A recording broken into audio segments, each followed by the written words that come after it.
Hello दोस्तों, जय Hind classes के यूट्यूब चैनल पर आपका स्वागत है।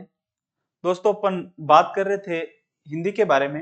हिंदी में हमने एक टॉपिक पढ़ना स्टार्ट करा था, वो था अपना शब्द विचार। दोस्तों, शब्द विचार में हमने ये देखा, हम कौन सा टॉपिक पढ़ रहे थे? शब्द विचार की अपनी एक श्रृंखला चल रही है, शब्द विचार। दोस्तों, शब्द विचार में हमने ये बात करी कि प्रयोग के आधार पे, किसके आधार पे? प्रयोग के आधार पर शब्द दो प्रकार के होते हैं। एक तो होते हैं विकारी शब्द। कौन से शब्द होते हैं? विकारी शब्द। ये किसके आधार पे दोस्तों? तो प्रयोग के आधार पे शब्दों के भेद है। बाकी रचना के आधार पे, अर्थ के आधार पे वो अलग अलग शब्द के भेद होते हैं। एक अपने होते हैं अविकारी शब्द। अविकारी शब्द, ठीक है दोस्तों। तो अपन ने शब्द विचार पढ़ना शुरू किया और शब्द विचार में हम बात कर रहे थे किसके बारे में? विकारी शब्द। हम विकारी शब्द बात क्या कर रहे थे? हम विकारी शब्दों के बारे में पूरी बात हो चुकी है। हमने इनकी परिभाषा के बारे में भी बात करी कि विकारी, विकार का मतलब होता है परिवर्तन। विकार का मतलब दोस्तों क्या होता है?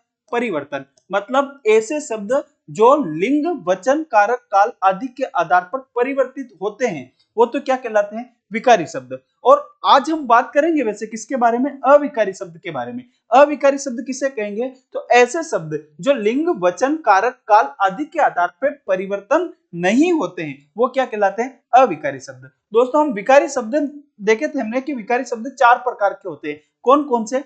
एक तो होते हैं संज्ञा, एक होता है सर्वनाम, सर्वनाम, फिर हमने एक बात करी थी विशेषण, और फिर हमने बात करी किसके बारे में? क्रिया के बारे में। तो ये चार प्रकार के विकारी शब्द होते हैं। कौन कौन से? संज्ञा, सर्वनाम, विशेषण और क्रिया। ये चार प्रकार के विकारी शब्द होते हैं। हम इनके बारे में बात कर चुके हैं, विस्तार से हमने इनके बारे में बात करी है। अब दोस्तों, हम बात करने वाले आज की क्लास में किसके बारे में? अविकारी शब्द। तो अपना आज का जो टॉपिक है दोस्तों, वो क्या है? अविकारी शब्द। क्या है? अविकारी शब्द। अविकारी, या फिर इन्हीं अविकारी को क्या कहते हैं दोस्तों? अव्यय। अविकारी को ही क्या कहते हैं हम? अव्यय। तो पहली बात तो हम इसको कहेंगे किसे? तो किसे कहेंगे? वे शब्द, वे शब्द जो लिंग, वचन, लिंग, वचन, कारक, काल। लिंग, वचन, कारक, काल। और मैंने ये आपको पिछली क्लास में बताया है कि लिंग, वचन, कारक, काल ये शब्दों में परिवर्तन करने वाले हैं और ये क्या कहलाते हैं? विकारक कहलाते हैं। क्या कहलाते हैं ये? विकारक। जो परिवर्तन करने वाले होते हैं वो विकारक कहलाते हैं। लेकिन अव्यय या अविकारी शब्द ऐसे होंगे जिनमें इनके आधार पर परिवर्तन नहीं होगा। वे शब्द जो लिंग, वचन, कारक, काल आदि के आधार पर, आदि के आधार पर, आधार पर परिवर्तित, परिवर्तित, परिवर्तित नहीं होते हैं, नहीं होते हैं, अव्यय या अविकारी शब्द कहलाते हैं, शब्द कहलाते हैं, कहलाते हैं। ठीक है दोस्तों। तो अविकारी शब्द किसे कहेंगे? तो वे शब्द जो लिंग, वचन, कारक, काल आदि के आधार पर अपना रूप परिवर्तन नहीं करेंगे। देखो दोस्तों, अपना रूप परिवर्तन शब्द कैसे करते हैं? लिंग, वचन, कारक, काल आदि के आधार पर अपना रूप परिवर्तन कैसे करते हैं, इनके बारे में आपको एक छोटे से सिंपल से उदाहरण के माध्यम से बताता हूं कि कैसे रूप परिवर्तन करते हैं। जैसे मेरे पास में एक शब्द है, क्या है? कि मेरा, सॉरी, वाक्य है, अच्छा लड़का निकट, निकट बैठा है। ठीक है दोस्तों।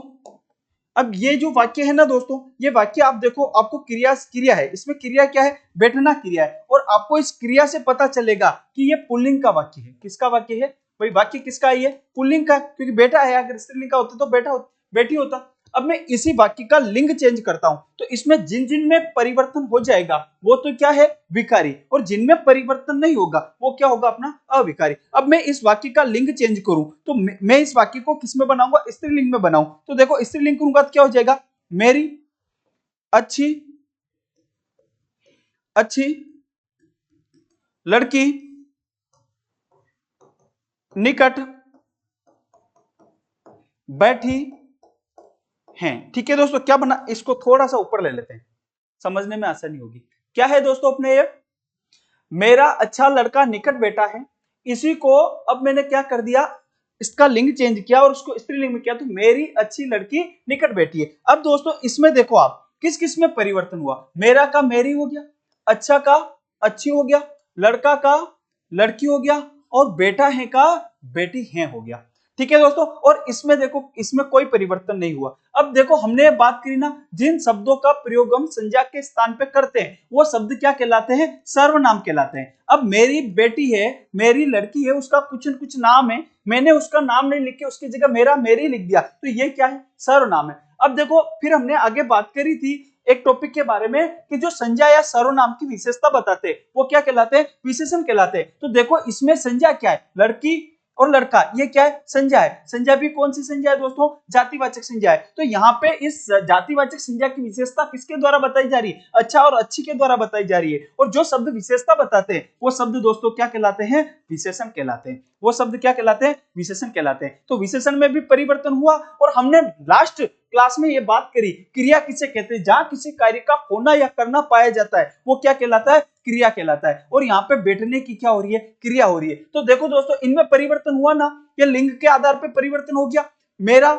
मेरा मेरी सर्वनाम में परिवर्तन हुआ, अच्छा अच्छी विशेषण में परिवर्तन हुआ, लड़का लड़की संज्ञा में परिवर्तन हुआ, और बेटा बेटी क्रिया में परिवर्तन हुआ। तो देखो दोस्तों हमने यही तो बात करी कि संज्ञा क्या है, विकारी शब्द, सर्वनाम क्या है, विकारी है, विशेषण क्या है, विकारी है, और क्रिया क्या है, विकारी है। तो इनमें क्या होता है, परिवर्तन होता है। अब देखो परिवर्तन किसमें नहीं हुआ, तो निकट में कोई परिवर्तन नहीं हुआ। किसमें परिवर्तन नहीं हुआ, ये जो निकट है इसमें कोई परिवर्तन नहीं हुआ। तो दोस्तों ये निकट क्या है, अविकारी है।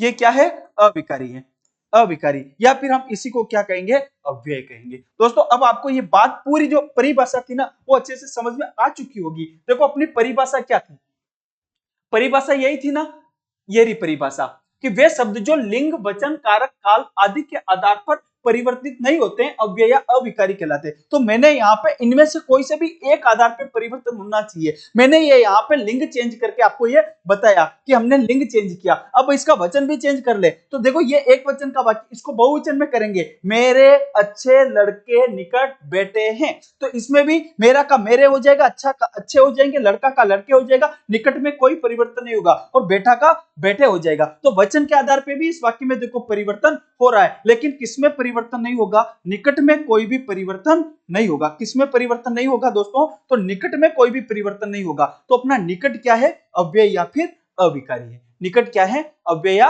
अविकारी है। तो दोस्तों अब यहां से अपने एक बात स्पष्ट हो जानी चाहिए, अगर हमसे कोई पूछे कि विकारी शब्द कौन है, तो विकारी शब्द का मतलब वे शब्द जो लिंग वचन कारक काल, और ये लिंग वचन कारक काल क्या कहलाते हैं, विकारक कहलाते हैं। इनके आधार पे जो शब्द परिवर्तित हो जाते हैं वो तो है विकारी शब्द, और जिन शब्दों में लिंग वचन कारक काल आदि के आधार पे कोई परिवर्तन नहीं होता है वो शब्द क्या कहलाते हैं, अव्यय या फिर अविकारी शब्द। वो शब्द क्या कहलाते हैं, अव्यय या फिर अविकारी शब्द। हम ये यहाँ पे इसके बारे में अब बात करने वाले हैं। अब दोस्तों हम आगे बात करें कि अव्यय या अविकारी शब्द कितने प्रकार के होते हैं। अव्यय अविकारी शब्द हमने बात कर ली भी कि अव्यय या अविकारी शब्द किसे कहेंगे, तो वे शब्द जो लिंग वचन कारक काल आदि के आधार पर अपना रूप परिवर्तन करते हैं वो अव्यय कहलाते हैं। दोस्तों अगर हम अव्यय की बात करें तो अव्यय अपने चार प्रकार के होते हैं। कितने प्रकार के, अव्यय के भी चार भेद है। अविकारी शब्द भी कितने प्रकार के, चार प्रकार के। हमने बात करी विकारी शब्द, विकारी शब्द भी कितने प्रकार के, चार प्रकार के। कौन कौन से, संज्ञा सर्वनाम क्रिया विशेषण, ये तो है विकारी शब्द। हम दोस्तों बात करेंगे अव्यय या अविकारी, ये भी कितने प्रकार के, चार प्रकार के। कौन कौन से, एक तो है क्रिया विशेषण, क्रिया विशेषण। देखो क्रिया अलग से विशेषण अलग से, ये तो विकारी है, लेकिन जो क्रिया विशेषण मतलब ऐसे शब्द जो क्रिया की विशेषता बताते हैं वो क्रिया विशेषण। हमने दोस्तों बात करी विशेषण, विशेषण तो किसकी विशेषता बताते हैं, संज्ञा और सर्वनाम की विशेषता बताते हैं, जबकि क्रिया विशेषण किसकी विशेषता बताते हैं, क्रिया की विशेषता बताते हैं। किसकी विशेषता बताते हैं, क्रिया विशेषण। तो जो क्रिया की विशेषता बताएंगे वो क्या होंगे, अपने अव्यय होंगे। एक होता है अपने दोस्तों समुच्चय बोधक, समुच्चय बोधक। तो समुच्चय बोधक समुच्चय बोधक का मतलब कि ऐसे शब्द जो दो वाक्यों या दो शब्दों को जोड़ने या फिर विभाजित करने का काम करेंगे, वो समुच्चय बोधक। कौन कौन से? और, एव, या, तथा, अथवा, किंतु, परंतु, ये आदि समुच्चय बोधक। फिर एक होता है दोस्तों अपने संबंध बोधक।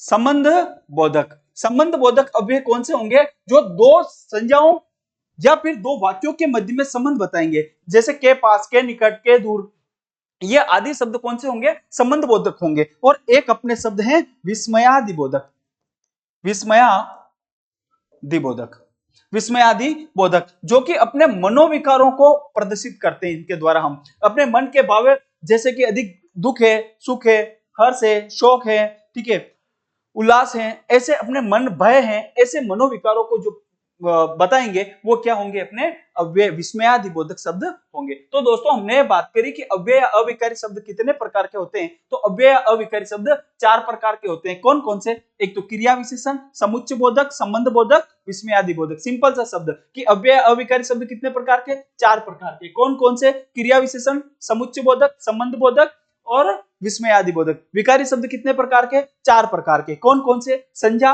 सर्वनाम, क्रिया, विशेषण। वो अलग अलग से, क्रिया विशेषण अलग, और यहाँ पे क्रिया विशेषण, ध्यान रखना, यहाँ कंफ्यूज नहीं होना। क्रिया अलग से, विशेषण अलग से, तो विकारी शब्द, और क्रिया विशेषण दोनों ही अगर साथ में, तो फिर वो क्या है? अविकारी शब्द। अब हम दोस्तों हम इनके बारे में एक एक करके बात करने वाले हैं। तो दोस्तों आगे अपने बात करेंगे हम किसके बारे में? क्रिया विशेषण। क्रिया विशेषण, ठीक है दोस्तों। तो किसे कहेंगे हम क्रिया विशेषण?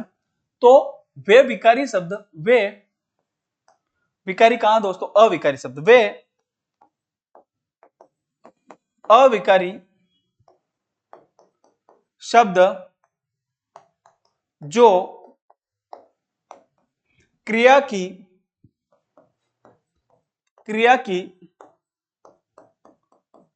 विशेषता बताते हैं। वे अविकारी शब्द जो क्रिया की विशेषता बताते हैं क्रिया विशेषण कहलाते हैं। क्रिया विशेषण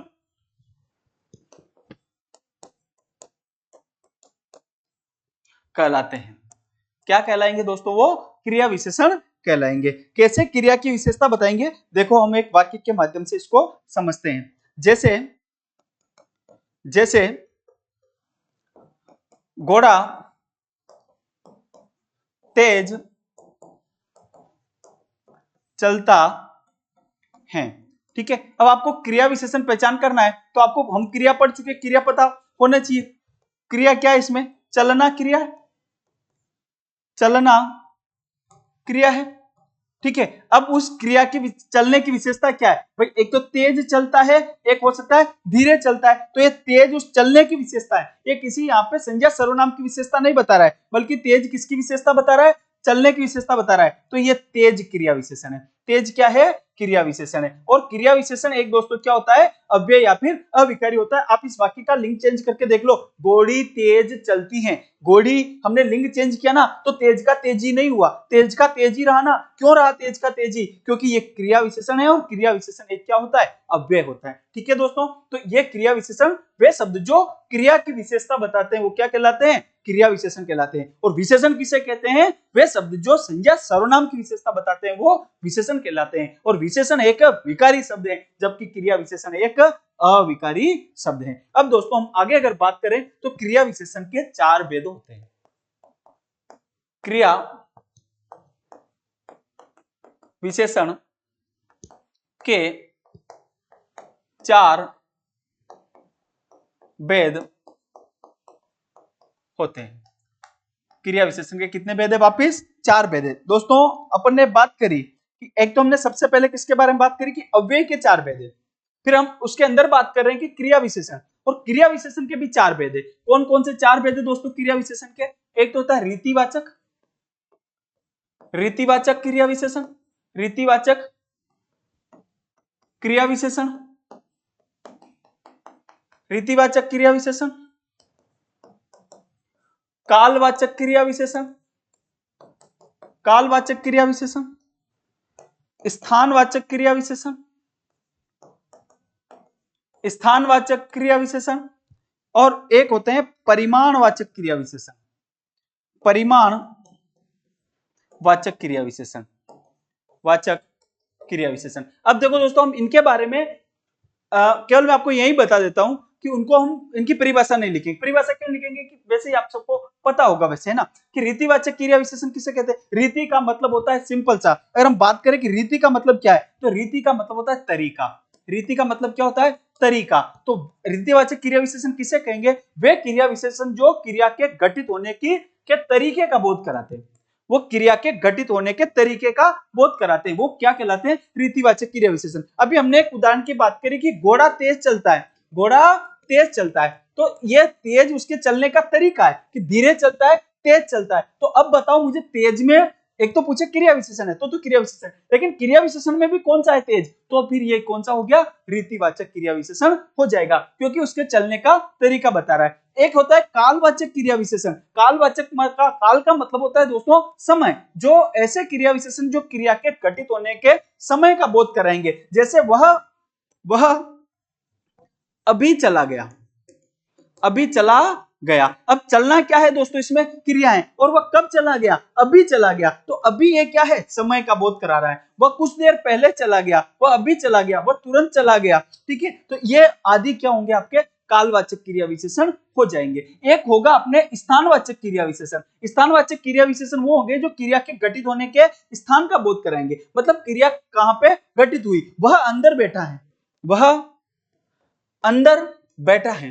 तो देखो, इसमें बैठना क्रिया है, वह अंदर बैठा है, बैठना क्या है, इसमें क्रिया है, और वो कहां पे बैठा है, अंदर बैठा है। तो ये अंदर क्या है दोस्तों, स्थान है, तो ये स्थानवाचक क्रिया विशेषण हो गया। कौन सा हो गया, स्थानवाचक। एक है वह परिमाणवाचक क्रिया विशेषण। परिमाण का मतलब होता है मात्रा या नापतोल, मात्रा या फिर नापतोल, मतलब क्रिया की मात्रा को बताएगा। जैसे क्रिया की मात्रा कैसे बताएगा, जैसे श्याम कम बोलता है, श्याम कम बोलता है, कम बोलता है। अब इसमें देखो, आप बोलना क्या है, क्रिया है, अब कम बोलता है, ज्यादा बोलता है, तो ये बोलने की क्या होगी, मात्रा होगी, ठीक है दोस्तों। तो हमने सिंपल से अभी इसमें क्या बात करी कि क्रिया विशेषण चार प्रकार के होते हैं। कौन कौन से, रीतिवाचक, कालवाचक, स्थानवाचक, परिमाणवाचक। कौन कौन सी, रीतिवाचक, कालवाचक, स्थानवाचक, परिमाणवाचक। रीतिवाचक का मतलब क्या है, क्रिया के तरीके को बताएगा। कालवाचक का मतलब क्या है, क्रिया के घटित होने के समय को बताएगा। स्थानवाचक का मतलब क्या है, क्रिया कहां पे घटित हो रही है उसके स्थान को बताएगा। और परिमाणवाचक का मतलब क्या है कि क्रिया कितनी मात्रा में हो रही है, जैसे वह कम बोलता है, ज्यादा बोलता है, यह बोलना क्रिया है, और उसकी कम या ज्यादा क्या हो गए,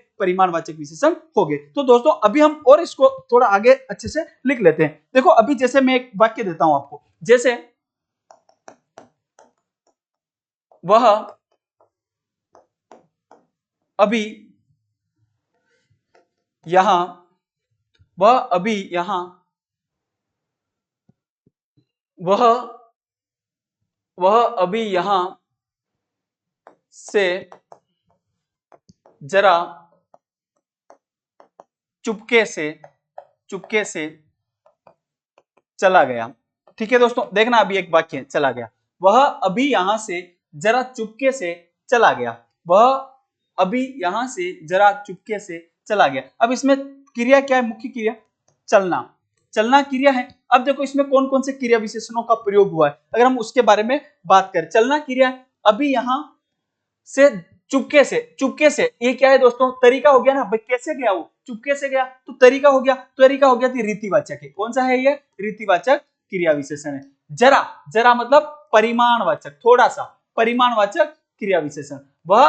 वह अभी यहां से, अब यहां से क्या है दोस्तों, स्थानवाचक क्रिया विशेषण, स्थानवाचक, ठीक है। कब गया, अभी गया, यह है कालवाचक क्रिया विशेषण। कौन सा है दोस्तों, कालवाचक, ठीक है। तो तीनों का प्रयोग इस वाक्य में हो गया है। वह अभी यहां से जरा चुपके से चला गया, मतलब कब गया, कालवाचक किसका, कब का उत्तर होगा, कालवाचक, कब गया, तो अभी गया। कहां से गया, कहां से का आंसर होगा स्थानवाचक, कहां से, यहां से। कितना गया, जरा सा, जरा सा गया। कैसे गया, चुपके से गया, रीतिवाचक। तो रीतिवाचक किसका आंसर होगा, कैसे का, कैसे का आंसर, मतलब कैसे आप प्रश्न करो क्रिया से कि कैसे गया, चुपके से गया। कितना गया, जरा सा गया, परिमाणवाचक। कहां से गया, यहां से गया, स्थानवाचक। कब गया, अभी गया, कालवाचक। ठीक है दोस्तों, हम ऐसे भी इनको समझ सकते हैं। अब हम इनके बारे में अगर एक एक हम इनके बारे में लिखना चाहें तो देखो हम बात करें कालवाचक के बारे में। कालवाचक, कालवाचक में क्या क्या आ जाएगा? आज, अभी, तुरंत, तुरंत, आज, अभी, तुरंत, अभी अभी, अभी अभी, अभी अभी, कल, परसों आदि। तो ऐसे जो शब्द होंगे वो क्या होंगे? आपके कालवाचक क्रिया विशेषण होंगे। कालवाचक, स्थानवाचक, स्थानवाचक क्रिया विशेषण कौन कौन से हो सकते हैं दोस्तों? तो स्थानवाचक क्रिया विशेषण होंगे अपने स्थानवाचक ऊपर, नीचे, नीचे, अंदर, बाहर, ठीक है, आदि। वह ऊपर बैठा है, वह अंदर बैठा है, वह नीचे बैठा है, वह बाहर बैठा है, ऐसे करके क्रिया के कुछ एक शब्द आएंगे। फिर है परिमाणवाचक, परिमाणवाचक, पर उसके बाद में तुरंत दोस्तों क्या आनी चाहिए? क्रिया आनी चाहिए। जस्ट इनके बाद में क्या आनी चाहिए? क्रिया आनी चाहिए। अगर क्रिया नहीं आ रही है तो फिर वहां पे कालवाचक क्रिया विशेषण नहीं होगा। जैसे परिमाणवाचक में क्या होगा? वह कम बोलता है, वह ज्यादा बोलता है, वह ज्यादा कम ज्यादा, वह अधिक खाता है, अधिक आदि, ठीक है। लेकिन उनके बाद में क्या आनी चाहिए? क्रिया आनी चाहिए। हम उनके और ऐसे उदाहरणों के बारे में बात कर रहे हैं। एक है अपने रीतिवाचक, रीतिवाचक, रीतिवाचक क्या क्या हो जाएगा? तेज, तेज, घोड़ा तेज चलता है, वह मंद बोलता है, वह धीरे बोलता है, धीरे, वह जोर से दहाड़ता है, जोर से, आदि। ये क्या हो जाएंगे आपके? कौन कौन से? ये रीतिवाचक क्रिया विशेषण हो जाएंगे। तो दोस्तों ये हमने बात कर ली अभी किसके बारे में? क्रिया विशेषण के बारे में, कि अपने क्रिया विशेषण कौन कौन से हो सकते हैं। तो क्रिया विशेषण हो सकते हैं एक तो कालवाचक, कालवाचक, स्थानवाचक, परिमाणवाचक, रीतिवाचक क्रिया विशेषण ये हो सकते हैं, ठीक है। देखो आप, और अगर हम इनके बारे में और उदाहरणों के बारे में बात करें तो जैसे देखना, हमें अब पहचानना है कहां पे क्रिया है कहां पे नहीं है। वह एक उदाहरण देखना, वह चाय कम पीता है, वह चाय कम पीता है, ठीक है। वह चाय कम पीता है। अब देखो इसमें क्रिया क्या है? अगर हम बात करें क्रिया की तो इसमें क्या है? पीना क्रिया है, पीना क्रिया है। और अब ये यहाँ पे कम, देखो ये क्रिया है और इसके बाद में कम आया है। अब ये कम क्या है? परिमाणवाचक क्रिया विशेषण। भाई कम मात्रा का बोध करा रहा है ना, ज्यादा पीता है या कम पीता है, तो ये परिमाणवाचक विशेषण है। लेकिन अब मैंने इसी वाक्य को ऐसे दे दिया, वह कम चाय पीता है, वह कम चाय पीता है। अब देखो यहाँ पे पीना क्रिया है, पीना क्या है? क्रिया है। अब ये चाय क्या है? चाय दोस्तों संज्ञा है, और अब इस संज्ञा के पहले यहाँ पे क्या है? कम आया है। तो अब ये क्या क्रिया विशेषण है? क्या नहीं, ये कम यहाँ पे क्रिया की विशेषता नहीं बता रहा, जबकि चाय की विशेषता बता रहा है कि एक तो कोई चाय है जो कोई कम चाय है, या कम कंपनी की चाय हो सकती है, कोई कम चाय पीता है, जैसे बाग बकरी, हीरा मोती वगैरह अपने चाय होती है ना, ऐसे कोई कम चाय हो सकती है ना। तो ये तो विशेषण है, ये क्या है? यहाँ पे विशेषण है, क्रिया विशेषण नहीं है। तो क्रिया विशेषण कहां पे आएगा? जस्ट क्रिया से तुरंत पहले आएगा तो ही वो क्रिया विशेषण होगा। अगर वो क्रिया से तुरंत पहले नहीं आएगा तो वो क्रिया विशेषण नहीं होगा। और देखो जैसे शगुन बहुत बोलती है, बहुत, बहुत, शगुन बहुत, बहुत बोलती है, ठीक है दोस्तों। क्रिया क्या है? देखो इसमें क्रिया क्या है? बोलना क्रिया। क्रिया क्या है? बोलना क्रिया है। अब वो बहुत बोलती है, कम बोलती है, तो बताओ बहुत क्या है? ये किसकी बोध करा रहे हैं? तो क्रिया की मात्रा का बोध करा रहे हैं। तो ये क्या हो जाएगा? परिमाणवाचक, परिमाणवाचक। कौन से क्रिया विशेषण है दोस्तों? ये परिमाणवाचक क्रिया विशेषण हो जाएगा। शगुन बहुत बोलती है, तो यहाँ पे बहुत क्या है? परिमाणवाचक क्रिया विशेषण है। और देखो वह तो कल से ही बैठी हैं, वह तो कल से ही बैठी हैं। अब देखो इसमें क्रिया क्या है? बैठना क्रिया है, बैठना क्रिया है। कल से ही, कल से, ये कल से क्या है, ही तो क्या है दोस्तों, निपात है। हम इसके बारे में अभी बात करने वाले, ये अव्यय नहीं होता पर अव्यय की तरह इसका प्रयोग होता है। ये कल से, अब कल से क्या है दोस्तों, ये कालवाचक क्रिया विशेषण है। भाई समय का बोध करा रहे ना, तो क्या हो जाएगा, ये कालवाचक क्रिया विशेषण हो जाएगा। तो दोस्तों ये हमने बात करी किसके बारे में, क्रिया विशेषण के बारे में बात करी। अब हम अपना आगे अगला टॉपिक लेते हैं। सॉरी, अव्यय अविकारी शब्द का अगला जो अपना भेद है वो है समुच्चय बोधक। समुच्चय बोधक, समुच्चय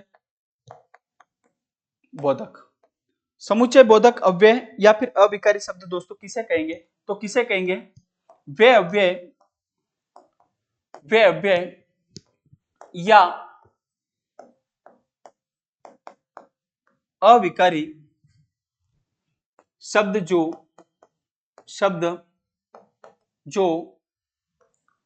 दो संज्ञाओं या वाक्यों के मध्य, दो संज्ञाओं या वाक्यों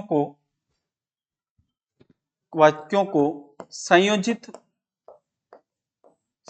का मतलब होता है जोड़ना, संयोजित या विभाजित यानी अलग करना, या विभाजित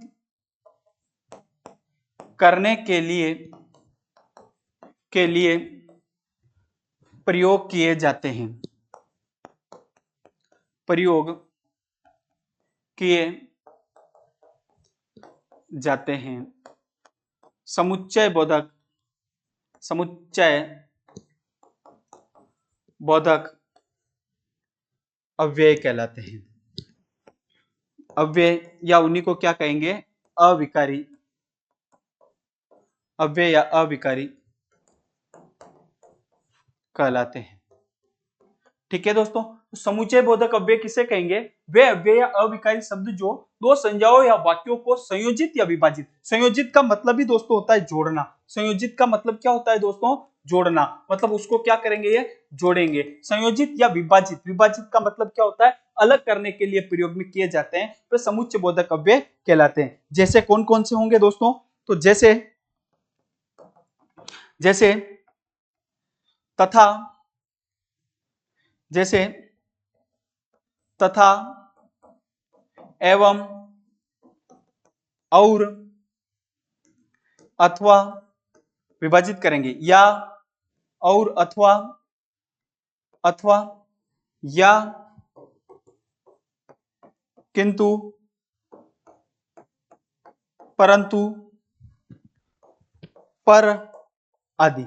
ठीक है, तो ऐसे बहुत सारे अव्यय अविकारी शब्द होंगे जो जोड़ने या फिर विभाजित करने के काम आएंगे, वो क्या कहलाएंगे, समुच्चय बोधक अव्यय कहलाते। देखो समुच्चय का मतलब ये होता है कि जोड़ना, लेकिन इसमें सिर्फ जोड़ने वाले नहीं, विभाजित करने वाले अव्यय भी आएंगे। जैसे कैसे आएंगे देखना आप, राम पढ़ता है, राम पढ़ता है पर श्याम नहीं पढ़ता है, पढ़ता है। अब देखो इसमें दो वाक्य हैं दोस्तों, एक तो क्या है राम पढ़ता है, एक वाक्य क्या है श्याम नहीं पढ़ता है। अब इन दोनों वाक्यों को जोड़ कौन रहा है, ये पर जोड़ रहा है ना, तो पर या फिर परंतु हो गया, परंतु के अर्थ में आ रहा है। ये पर किसके अर्थ में आ रहा है दोस्तों, ये पर आ रहा है परंतु के अर्थ में। ये पर किसके अर्थ में आ रहा है, परंतु के अर्थ में, परंतु के अर्थ में। तो ये क्या है दोस्तों, समुच्चय बोधक अव्यय है। ठीक है, ये दो वाक्यों को जोड़ रहा है, समुच्चय बोधक। ठीक है, समुच्चय बोधक, समुच्चय बोधक। ठीक है, राम और श्याम, राम और श्याम, श्याम चले गए। ठीक है, चले गए। अब ये यहाँ पे राम एक संज्ञा है, श्याम एक संज्ञा है, और इन दोनों को जोड़ कौन रहा है, और जोड़ रहा है। तो दोस्तों ये और क्या है, तो ये और क्या है, अपने समुच्चय बोधक अव्यय है, समुच्चय बोधक अव्यय है, समुच्चय बोधक अव्यय। ठीक है,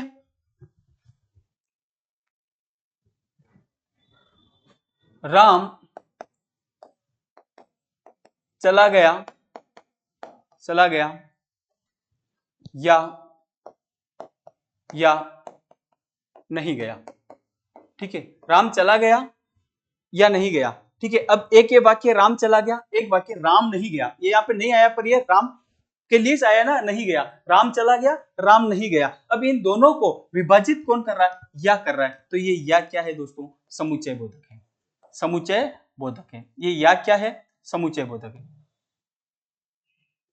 समुच्चय बोधक, समुच्चय बोधक है। ठीक है, एक और उदाहरण देखो दोस्तों, एक और उदाहरण क्या है, पक्षी, आपको सिर्फ शब्द नहीं रटना है, शब्द किस अर्थ में आया है वो देखना पड़ेगा। पक्षी छत पर बैठा था, पर वह अभी पर फैलाकर उड़ गया।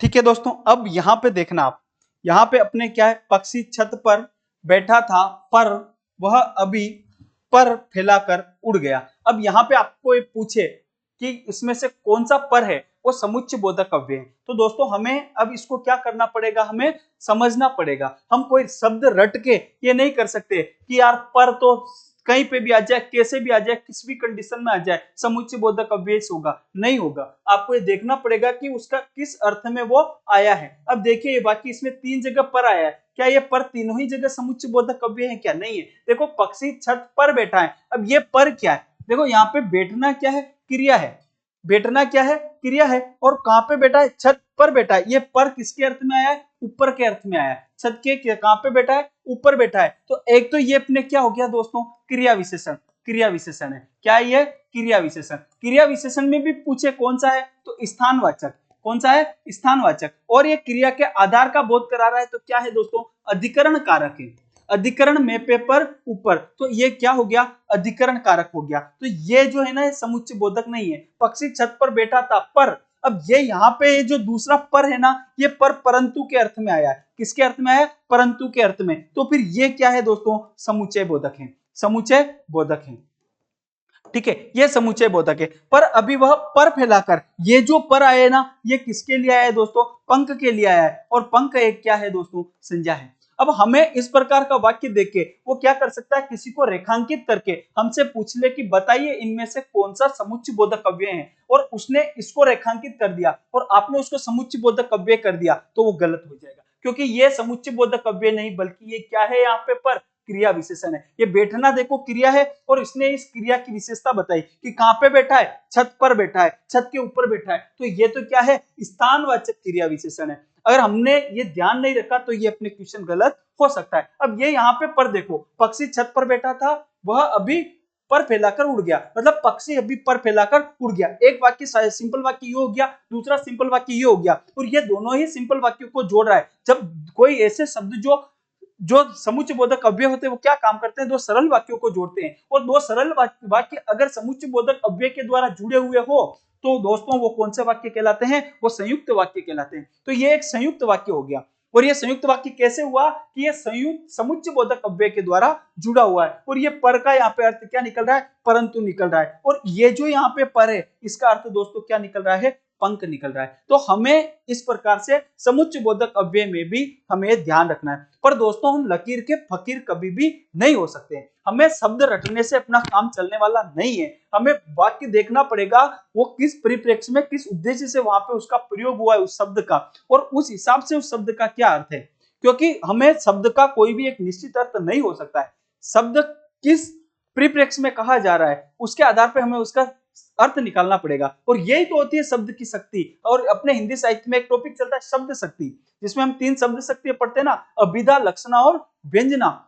जैसे हम कोई व्यक्ति कहता है कि राम गधा है, अब तुम ये कह दो कि गधे का मतलब तो उसके 4 पैर है, एक पूंछ है और ढेंचू ढेंचू करता है। क्या राम ढेंचू ढेंचू करता है, क्या नहीं करता है। यहाँ हम गधे का अर्थ क्या लेंगे, मूर्ख लेंगे। अब अगर कोई व्यक्ति वहां गधे का कि वास्तव में समझ ले कि राम तो गधा है और राम घास खाता है, तो वो नहीं, वो क्या है, वहां पे लक्षणा शब्द शक्ति है, और वहां पे उसके अर्थ के आधार, मतलब उसका परिस्थितियों के हिसाब से उसका अर्थ क्या हो जाएगा दोस्तों, चेंज हो जाएगा। तो ऐसे परिस्थितियों के हिसाब से शब्दों के अर्थ क्या होते हैं, चेंज होते हैं। तो दोस्तों ये हमने बात करी किसके बारे में, समुच्चय बोधक अव्यय के बारे में। किसके बारे में दोस्तों हमने बात करी, समुच्चय बोधक अव्यय के बारे में।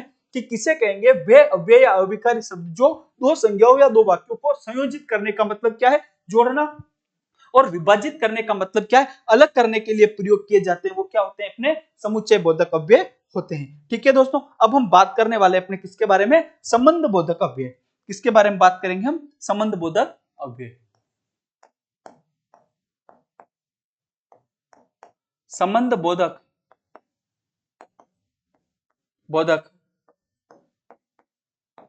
अव्यय। ठीक है दोस्तों, किसे कहेंगे संबंध बोधक अव्यय। ठीक है, वे अव्यय या वे अव्यय या अविकारी शब्द जो दो संज्ञाओं दो संज्ञाओं या वाक्यों के मध्य या वाक्यों के मध्य संबंध बताते हैं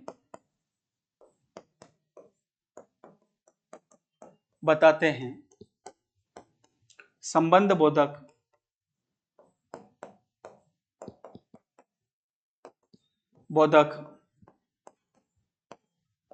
अव्यय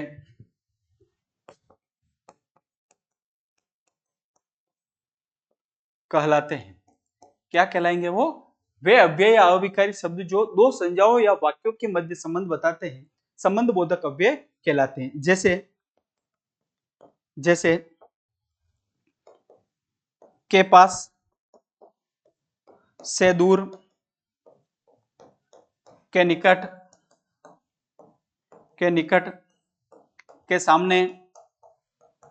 के सामने आदि ऐसे शब्द आएंगे, वो क्या होंगे, संबंध बोधक अव्यय कहलाएंगे।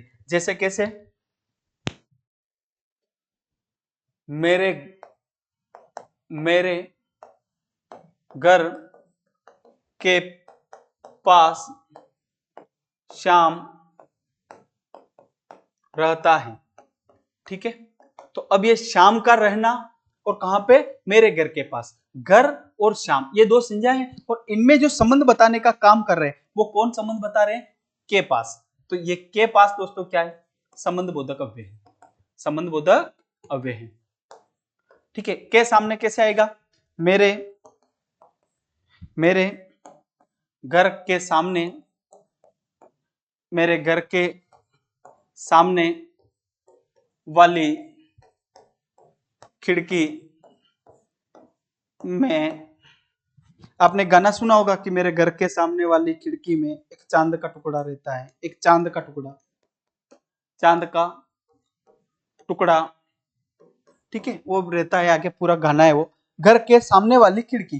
ठीक है, के सामने वाली, ये खिड़की और घर ये दोनों संज्ञा है और इनके मध्य जो संबंध बताने का काम कर रहा है वो क्या है, के सामने वाली। तो ये संबंध बोधक अव्यय है।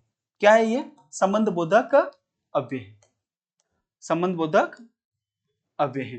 ठीक है दोस्तों, तो संबंध बोधक अव्यय कौन से कहलाएंगे, जो दो संज्ञाओं या सर्वनामों के मध्य में क्या कर, संज्ञा सर्वनामों या फिर वाक्यों के बीच में क्या करेंगे, संबंध बताएंगे। अब अपने एक और लास्ट टाइप का बचा है, वो दोस्तों कौन सा है, वो है अपने विस्मयादि बोधक अव्यय।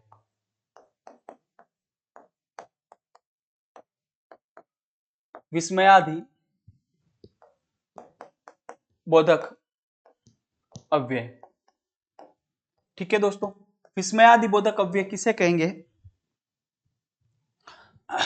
वे अव्यय या अविकारी शब्द, वे अव्यय या अविकारी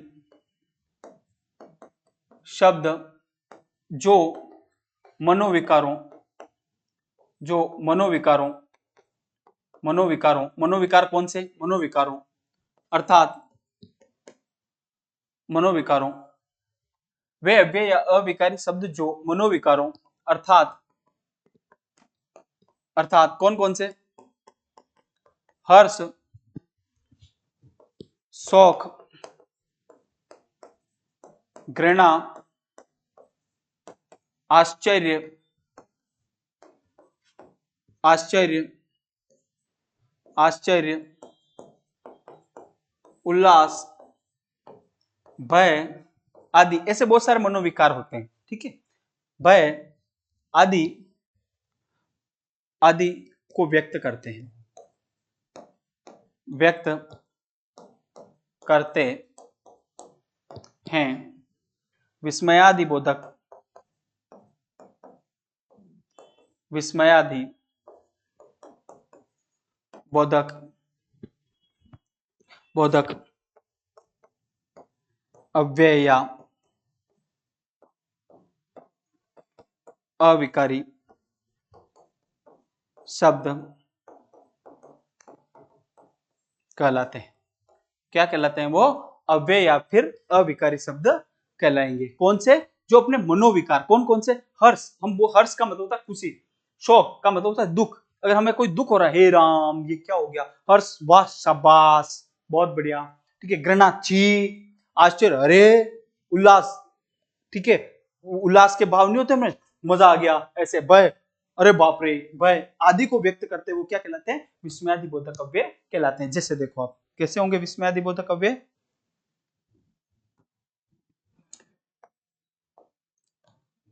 और इसमें उसके बाद में विस्मयादि बोधक चिन्ह आएगा, छी, ऐसे विस्मयादि बोधक चिन्ह कौन सा? ये विस्मयादि, छी यह क्या है, क्या है, ठीक है, तो ये विस्मयादि बोधक अव्यय है। घृणा के भाव है, किसके भाव है इसमें? घृणा के भाव, घृणा के भाव, ठीक है। और देखो आप, शाबाश, शाबाश मजा आ गया, मजा आ गया, ठीक है, शाबाश किसके भाव है? खुशी के भाव, खुशी के भाव, ठीक है।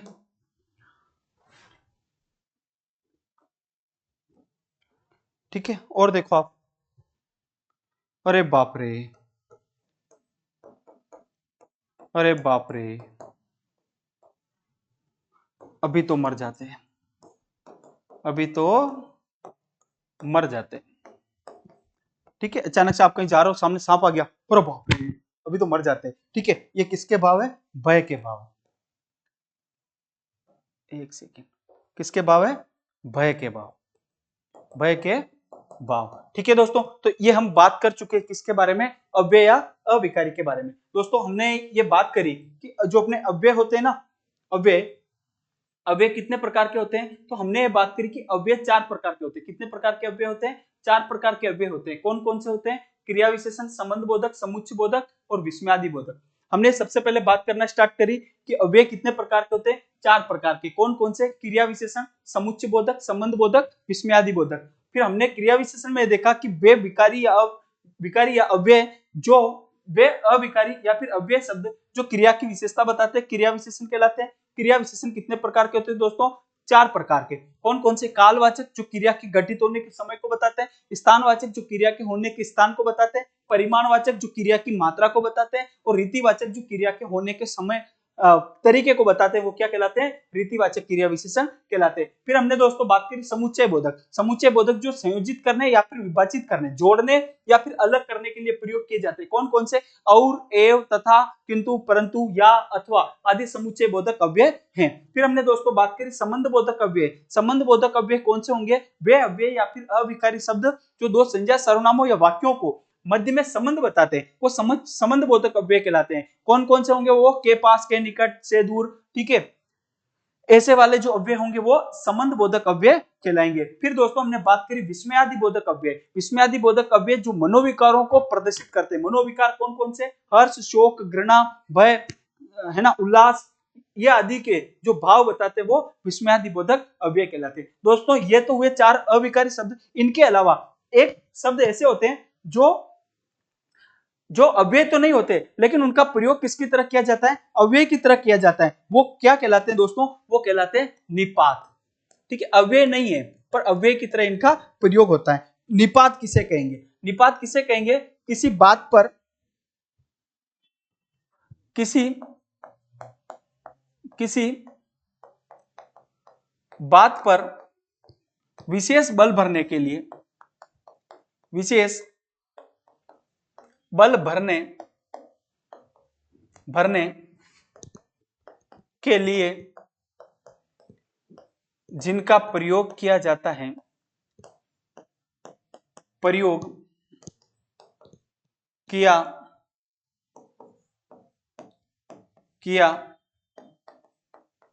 जाता है, किसी बात पर विशेष बल भरने के लिए जिनका प्रयोग किया जाता है वे निपात कहलाते हैं। क्या कहलाते हैं? निपात कहलाते हैं। निपात कहलाते हैं। जैसे कैसे विशेष बल हम कैसे भरेंगे? जैसे यह मेरा ही घर है, मेरा ही घर है। ठीक है, देखो एक तो होता है कि यह मेरा घर है, वो तो विशेष सिंपल सी बात होगी, कोई विशेष बात नहीं, यह मेरा घर है। ठीक है, लेकिन अब किसी ने कहा यह मेरा ही घर है, तो यह ही क्या है? यह ही निपात है, क्योंकि इस बात में इस ही के द्वारा विशेष बल भरा जा रहा है। तो निपात कौन कौन से होते हैं? ही, बी, एक तो क्या हो गया? ही, बी, मैं भी जाऊंगा, मैं ही जाऊंगा। ठीक है, मैं भी, है ना, बी ही आदि, ये क्या होते हैं दोस्तों? निपात होते हैं। क्या होते हैं? ये निपात होते हैं। जैसे मैं ही जाऊंगा, मैं ही जाऊंगा, मैं ही जाऊंगा, तो ये ही क्या है दोस्तों? निपात है। एक और दोस्तों, अपने वाक्य कैसे गलत हो जाता है? वाक्य गलत कैसे होता है? जैसे देखना, वह अभी ही चला गया। अब ये कोई आपसे पूछे ना ये वाक्य शुद्ध है या अशुद्ध है, तो ये वाक्य अशुद्ध है। अशुद्ध क्यों है? क्योंकि यहाँ पे निपात का प्रयोग नहीं होगा। वह अभी ही चला गया, क्योंकि ये जो अभी है ना दोस्तों, ये जो अभी है ना शब्द, इस अभी के अंदर ये अभी किससे बना है? ये अब प्लस ही है, अब प्लस ही, और इन दोनों से मिलके क्या बना है? अभी बना है। सब प्लस ही, और इनसे क्या बनेगा दोस्तों? सभी बनेगा। सभी ही चले गए, ये वाक्य गलत हो जाएगा। सब ही चले गए, या तो फिर क्या होगा? सभी चले गए, या फिर क्या होगा? सब चले गए। अब ये वाक्य सही कैसे होगा? वह अभी चला गया, या तो ये सही है, या फिर वह अब ही चला गया, वह अब ही चला गया, तब ये सही होगा। क्योंकि ये जो अभी है ना, इसके अंदर ही पहले से ही है, तो आपको डबल ही लगाने की जरूरत नहीं है, इसके अंदर पहले से निपात का प्रयोग हो रखा है। ठीक है दोस्तों, तो ये हमने बात करी किसके बारे में? अव्यय के बारे में बात करी कि अव्यय किसे कहते हैं। तो अव्यय उन्हें कहेंगे वे शब्द जो लिंग, वचन, कारक, काल आदि के आधार पर अपना रूप परिवर्तन नहीं करते हैं, वो क्या कहलाते हैं? अव्यय या अविकारी शब्द कहलाते हैं। हमने चारों ही अव्यय अविकारी शब्दों के बारे में बात करी, और उसके बाद में दोस्तों हमने निपात के बारे में भी बात करी। और इसी के साथ में दोस्तों अपना जो हमने एक टॉपिक शुरू किया था शब्द विचार, वो टॉपिक होता है खत्म, क्योंकि शब्द विचार में हमने प्रयोग के आधार पर शब्दों के भेद के बारे में बात करी। शब्द विचार पूरा टॉपिक खत्म नहीं होता है, क्योंकि अभी तो शब्द रचना के आधार पर बाकी है, अर्थ के आधार पर शब्द बाकी है, ऐसे बहुत सारे शब्द हैं। लेकिन हमने जो प्रयोग के आधार पर विकारी और अविकारी शब्द थे, इनके बारे में हमने पढ़ना शुरू किया था, और यहाँ पे अपने विकारी शब्द भी हम पढ़ चुके हैं अभी तक, और हम अविकारी शब्द भी पढ़ चुके हैं। अविकारी अव्यय के बारे में हमने इसी क्लास में बात करी, और विकारी शब्दों के बारे में हमने पिछली क्लास में बात करी। तो दोस्तों हम आज की इस क्लास को अपने यहीं पे समाप्त करते हैं। तब तक आप अच्छे से हिंदी को पढ़ते रहो, क्योंकि हिंदी अब जो अपने आने वाले कंपटीशन है, या फिर कोई सा भी कंपटीशन एग्जाम है, उसमें हिंदी बहुत ही महत्वपूर्ण है। अगर आप छोटे लेवल के कंपटीशन के एग्जाम की तैयारी करते हो, तो भी आप अपने चतुर्थ श्रेणी हाई कोर्ट में जो भी आई हुई है, उसके लिए आप हिंदी तैयार करो। हाई कोर्ट की जो वैकेंसी है, उसमें 50 नंबर की हिंदी आ रखी है। ठीक है, तो आप अगर उस हिंदी के द्वारा ये भी कर सकते हो, और अगर आप और ऊंचे लेवल की तैयारी करो, तो यही हिंदी आपकी जो एसआई भर्ती आने वाली है, उसमें 200 नंबर का एक अलग से पेपर हिंदी ग्रामर का होता है, तो ये हिंदी आपके कंधे पे स्टार भी लगा सकती है। तो दोस्तों ये इस हिंदी को आप अच्छे से तैयार करो, हिंदी को अच्छे से पढ़ना है हमें एक ही बार में, और हमें रटना नहीं है, समझना है। आगे वीडियो की जो भर्ती आने वाली उसमें है, पटवार के एग्जाम आने वाले उसमें हिंदी ग्रामर है, तो आप हिंदी को अच्छे से हमें पढ़ना है, हमें यूं ही नहीं लेना है हिंदी को। हिंदी के बहुत ही अच्छे लेवल के और अच्छे स्तरीय प्रश्न आने लगे हैं, तो आप इन क्लासों को पूरा देखें। निसंदेह में पूरी उम्मीद है मुझे कि आपको ये क्लासें समझ में आएगी। बहुत बहुत धन्यवाद।